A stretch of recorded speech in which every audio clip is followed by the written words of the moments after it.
देखिए, मैंने आपको पहले ही कहा था कि इनका ख्याल रखिए, वरना मौसम बदलते ही इनकी तबीयत और खराब हो जाएगी। जी, अब मैं क्या करूं डॉक्टर साहब? तुम बस इनका ख्याल रखो। इन्हें गर्मी बर्दाश्त नहीं होती है, तो कोशिश करो कि कोई एसी या कूलर वगैरह खरीद लो। डॉक्टर इतना कहकर चला गया और वहाँ खड़ा कमल रोने लगा। कमल बहुत ही गरीब था।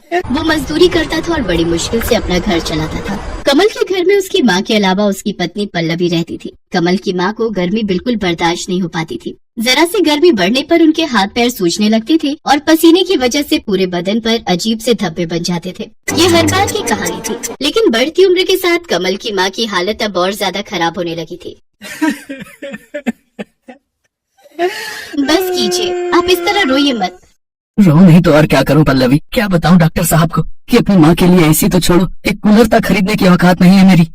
इसमें आपकी कोई गलती नहीं है। माँ जी के इलाज के लिए जो कर्ज लिया है उसकी किश्त भी तो आप ही भर रहे हो ना, तभी ये दिक्कत है, वरना तो।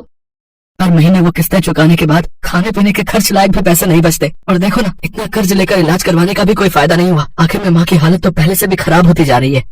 कमल मजबूर था, इसलिए वो अपने आंसू नहीं रोक पा रहा था। उधर उसकी पत्नी पल्लवी भी ये सब देखकर दुखी थी। कमल तो सुबह होते ही अपने काम पर चला जाता था, पर अपनी सास को गर्मी से बचाने के लिए पल्लवी सारा दिन उनके पास बैठकर उन्हें पंखा झलती रहती, ताकि उन्हें पसीना न आए और उन्हें गर्मी न लगे। पल्लवी का ऐसा प्यार देखकर उसकी सास बिमला की आंखों में आंसू आ जाते। मैंने जरूर पिछले जन्म में कोई अच्छे कर्म किए होंगे, जो मुझे कमल जैसा बेटा और तुम जैसी बहू मिली। तुम दोनों मेरी वजह से कितने परेशान हो रहे हो। बस अब तो भगवान मुझे जल्दी से उठा ले, तब जाकर। ना माँ जी, ऐसा मत कहिए। आप चली जाएंगी तो हमारा क्या होगा? बेटी, तू परेशान मत हो। घंटों से पंखा कर रही है, जाकर आराम कर। नहीं माँ जी, मैं परेशान नहीं हो रही हूँ, बल्कि मुझे तो आपकी सेवा करने का मौका मिल रहा है। हे भगवान, ऐसी बहू सबको दे। कमल और पल्लवी दोनों विमला की बहुत सेवा करते थे। विमला को पंखा करते हुए पल्लवी सोचने लगी कि ऐसा क्या किया जाए जिससे उसकी सास के लिए एक एसी का इंतजाम हो जाए। और फिर उसी शाम। सुनिए, आपसे एक बात कहनी थी। हाँ बोलो ना। आप जितने पैसे कमाते हैं उससे तो हम माँ जी के लिए कभी एसी नहीं ले पाएंगे। हाँ तो? मैं सोच रही थी कि इस बार की सर्दियों में मैं भी कुछ काम शुरू कर दूं क्या? आपके पैसों से हम घर के खर्चे चलाएंगे और जो पैसे मुझे मिलेंगे उन्हें हम जमा करेंगे, और भगवान ने चाहा तो दोनों मिलकर अगली गर्मियों से पहले माँ जी के लिए एसी ले ही लेंगे। तुम्हारी सोच तो अच्छी है, पर माँ की सेवा, घर का काम और फिर बाहर का काम भी, तुम कैसे ये सब संभाल पाओगी? उसकी चिंता आप मत कीजिए। आप भी तो दिन रात काम करते हो ना, तो थोड़ी सी मेहनत तो मुझे भी करनी चाहिए। ठीक है, जैसा तुम ठीक समझो।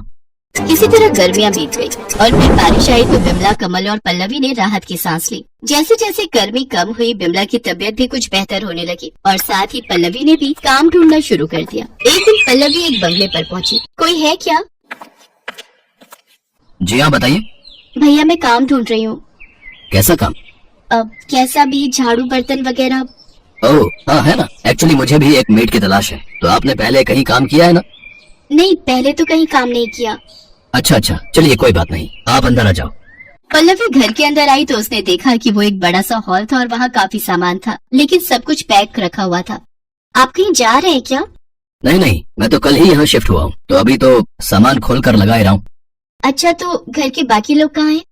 मैं अकेला ही हूँ दीदी, मेरी जॉब लगी है यहाँ, परिवार साथ नहीं रहता।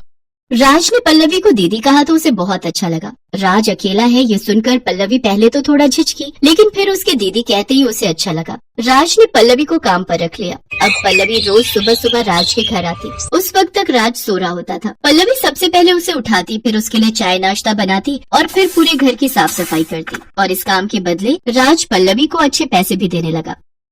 फिर एक दिन। दीदी आप एक काम करो, कल मत आना। क्यों, क्या हुआ भैया?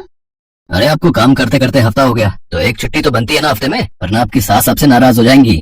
नहीं होंगी भैया, मेरी सास बहुत अच्छी है, कभी मुझ पर नाराज नहीं होती। अब वैसे ठीक है, मैं कल नहीं आऊंगी। बिमला के आराम के लिए कमल और पल्लवी दिन रात मेहनत कर रहे थे। उधर पल्लवी और राज में अच्छी बनने लगी थी। वो राज का पूरा ख्याल रखती थी, बिल्कुल एक बड़ी बहन की तरह। राज भी उससे खूब बातें करता था और उसे बड़ी बहन की तरह ही सम्मान देता था। एक दिन राज ने पल्लवी से पूछा, दीदी आपके पति क्या करते हैं? मजदूरी करते हैं भैया। अच्छा, और आप कब से काम कर रही हो?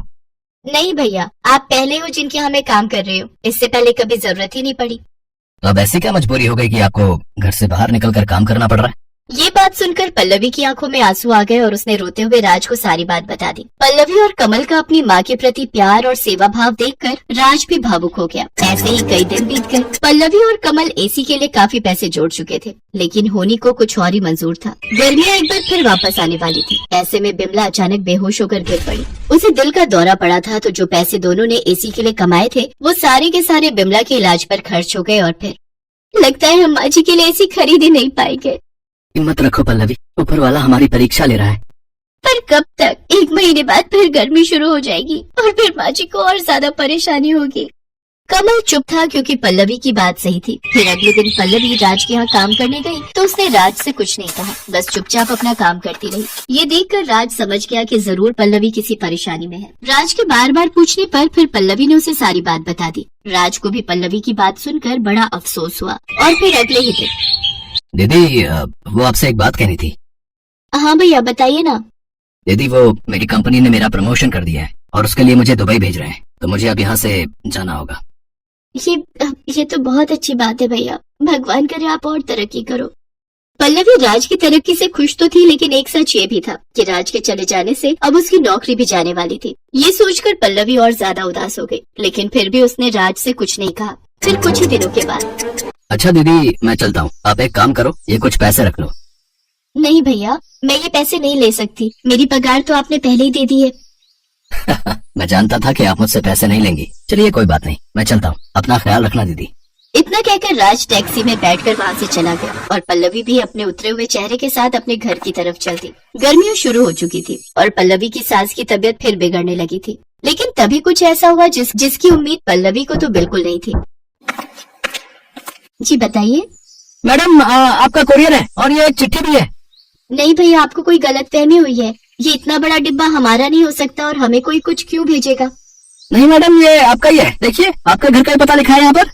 कुरियर वाले की बात सच थी। पल्लवी को कुछ समझ नहीं आ रहा था, लेकिन फिर जब उसने उस बड़े से डिब्बे को खोलकर देखा तो उसे अपनी आंखों पर विश्वास ही नहीं हुआ। उसके अंदर बिल्कुल नया एसी था जिसे राज ने उसके लिए खरीदा था। एसी के साथ मिली चिट्ठी को पढ़ते हुए पल्लवी की आंखों से लगातार आंसू बहे जा रहे थे और मन ही मन वो राज को दुआएं दे रही थी।